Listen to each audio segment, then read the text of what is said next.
What's up, everyone? This is Steve from Bloom Audio. Today we have the HIFIMAN Audivina. While there have been a number of great closed back headphones in the $500 to $1,000 range that offer strong performance for the price, with top of the line headphones, it can be a little bit harder to find a closed back that really provides that flagship level performance you're looking for. While there have been some ones like the Focal Stellia, Dan Clark Stealth, and ZMF Verite that have really shown what you can do with a closed back, many others have come up short. So, is the Hi-Fi Man Audivina going to be the next great closed back headphone?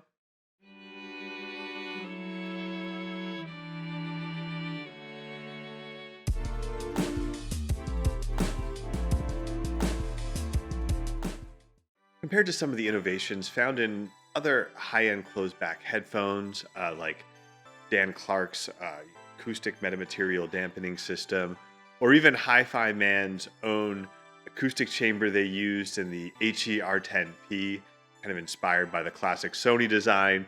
Uh, Audivina seems a little bit more straightforward in its closed back design, but there's a lot going on in there from a design and technology perspective that's not immediately apparent just from looking at it. So the one thing is the ear cup design. They have done a lot of work on the internal acoustics, but without sort of making any kind of crazy look to it. And then internally, it's using Hi-Fi Man stealth magnets technology, which are designed to eliminate some of the reflections and diffraction that's inherent in drivers and that is compounded by a closed back. Another challenge Hi-Fi Man faces here is their house sound is really defined a lot by that spacious feeling of headphones like the Susvara, the Aria, the HE1000. And that can be one of the toughest things to capture well in a closed back headphone. So we're not just looking for a solid closed back performer here, we're looking for something that really captures Hi-Fi Man's spirit as well. So can Audivina pull it off? Let's take a closer look.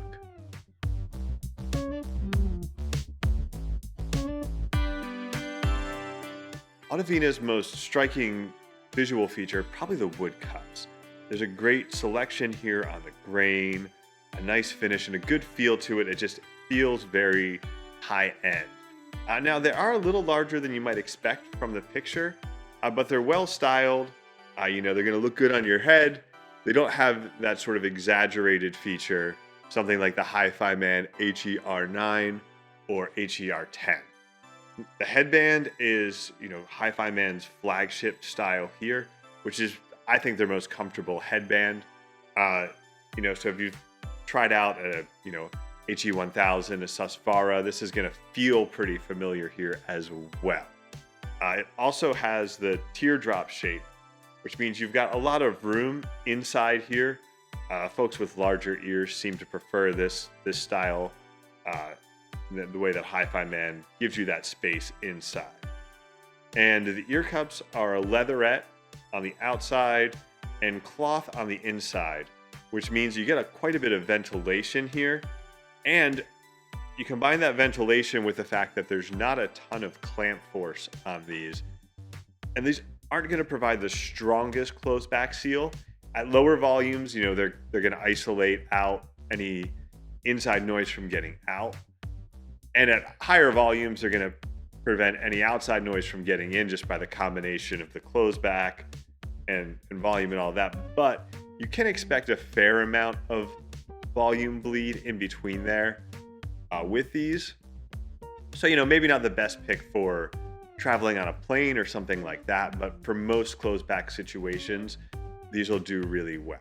In terms of the cables, we got a bare demo unit for the review, so we did not get the official retail cables.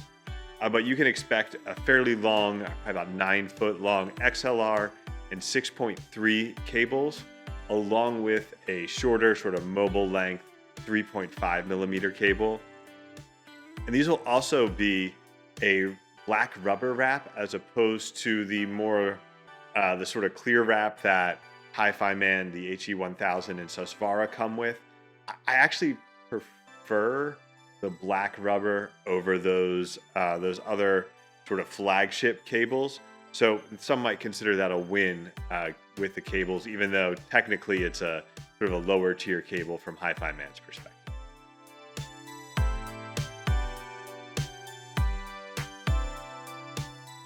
There are two main aspects of Audivina's sound that I want to talk about here. I think the first is just how well it executes just a generally solid, well-balanced tuning in a closed back. And the other is the sound stage, which is the real standout here, is just how big and expansive Audivina sounds. In terms of the general tuning, Audivina's bass is a little more focused on the mid bass with some roll off into the sub bass. Now, there's not a ton of extra punch there. There's just a little bit of emphasis. And with some warmer sources, I did feel like it bordered on bloat. But with a more reference tuned source, it's going to sound very clean and accurate in the bass, with just that little bit of an extra tight punch there. Mids are pretty strong, again, there's good detail, generally good timbre. The way that Audivina sort of presents the layering, I do feel like there's a focus on separation over cohesion, where you do get a really good sense of individual instruments, but sometimes I feel like there's just a little bit too much space around them and not enough blending in the mix. So you kind of sacrifice a little bit of that cohesion for the sake of the separation. Now the treble is classic HIFIMAN, where you do feel that tonal balance shift up just a little bit to the top end. There's just a little bit of a bite to it, but also a pretty good sparkle and air at the top end. And I feel like while sort of acoustic instruments and other things in the high end, violins and guitars and all of that sound great, even vocals, certain elements, the cymbals are maybe just a touch splashy and not quite as resolving as I'd like. But the general tuning of the treble, I think, is really strong and, again, presents that classic HIFIMAN sort of character in the top end. Now, the sound stage is where Audivina really kind of separates itself out from most other closed back headphones out there. It's wide, it's deep, three-dimensional. You feel like it's completely wrapping around you with the way that it presents the imaging. I think in general, there's a strong sense of positioning. Again, very strong, almost too strong separation at times. It kind of puts you back a little bit. This isn't a sort of front row imaging. This is maybe, 10 rows back sort of imaging where it's close enough that you can catch the details, feel the position and the separation between things, but not that sort of reach out and touch something sort of imaging with Audivina. It's also worth noting that Audivina is pretty sensitive as HIFIMAN headphone and as planar magnetic headphones go in general. I was able to drive it, pretty reasonably on a number of sources. So you'll get some use out of that 3.5 millimeter headphone cable with something like a Mojo or an iFi Griffin. Will do the job really well for Audivina, where it might come up a little bit short without a balance cable on, an HE1000.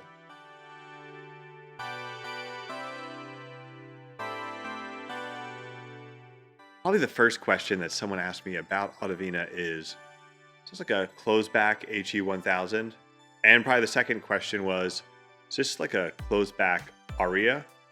And while I think overall the answer is probably not really, there are some similarities here with Aria in particular.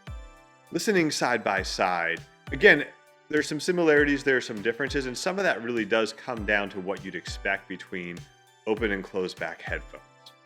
In the bass, Aria has that much more linear feeling extension. It's stronger going into the deeper sub bass regions, where Audivina rolls off a little bit and has just a little bit more punch in the mid bass, but Aria overall has that broader full slam in the bass. The mid range again is pretty similar, a lot of the same characteristics, but Aria feels like it has some stronger cohesion there than Audivina. It, keeps a little stronger sense of blending in that space between instruments with the separation.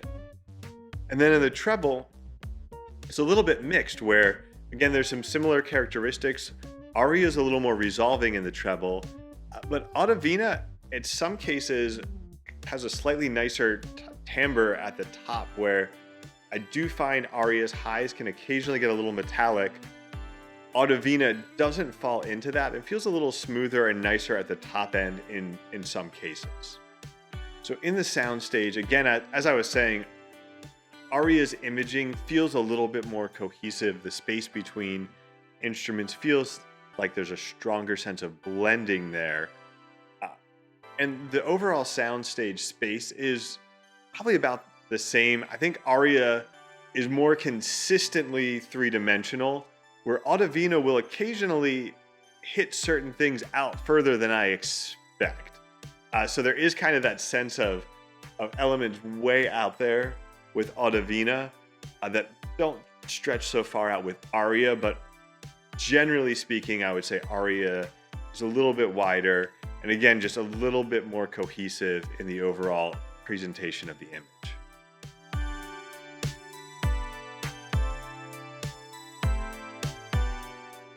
Coming in at $2,000 even, so exactly $1 more than Audivina, is the Meze Lyric, which has proven to be a really strong closeback, partly because of it does have a good three-dimensional sense, albeit a smaller soundstage than Audivina, and also really strong sub-bass performance. So overall in the sound, Audivina is a little bit more balanced, a little bit wider, but they make for a good comparison. In the bass, the difference is pretty clear. Lyric has more of an emphasis there, and it does have that stronger sub-bass extension versus that little bit of mid-bass punch that Audivina provides.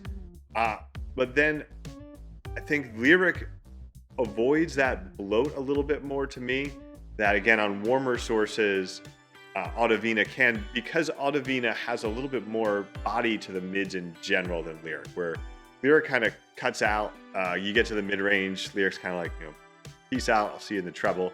Audivina is fuller through the mid-range, so it provides a little more presence to a lot of instruments and vocals there. And then in the treble, this will probably be a little bit of a preference issue or genre issue or other things. Lyric does have a pretty strong upper end presentation, and in some cases is maybe a little more resolving than Audivina. But Audivina, I think, is giving you a little bit more up there, a little more definition in the instruments, and just again, it's that HIFIMAN treble character with the way it delivers just that slightly bright overall tonal balance. The imaging, again, presents a pretty big contrast between the two, where Audivina is big and wide, but can also be a little airy.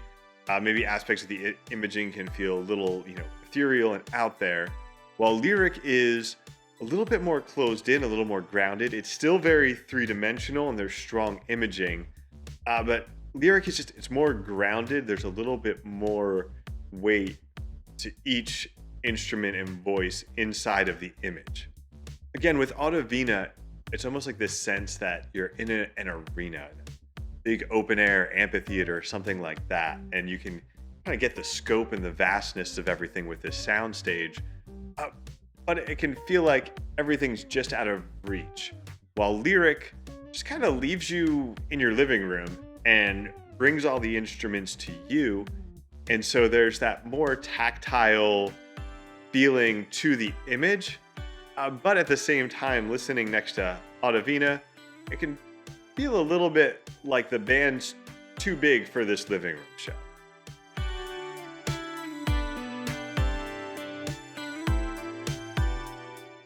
Well, the lower levels of noise isolation might mean Audivina is not the best pick for a plane. The general portability is really good, and the sound performance is excellent. The soundstage, again, being a big standout there, and the style and comfort is also very good. If you're a fan of HIFIMAN's trademark airy treble and spacious sound, Audivina might just be the best job they've done yet at capturing that in a closed-back headphone. Thanks for watching. Check out Audivina and a lot of other great products at bloomaudio.com. Be sure to like and subscribe, and we'll be back soon with more hi-fi personal audio content.